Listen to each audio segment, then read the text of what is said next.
কিচেনে স্বাগতম। আজকে আমি আপনাদের জন্য নিয়ে আসলাম ঘরে তৈরির মজাদার কলিজা সিঙ্গারার রেসিপি। আশা করি এই রেসিপিটা আপনাদের ভালো লাগবে।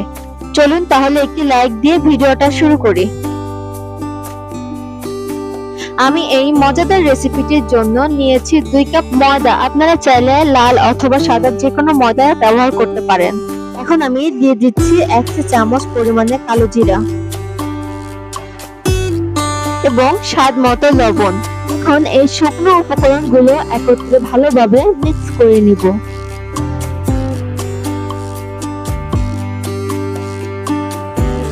মিক্স করা হয়ে গেলে এখানে দিয়ে দিতে হবে 1 টেবিল চামচ পরিমাণে তেল।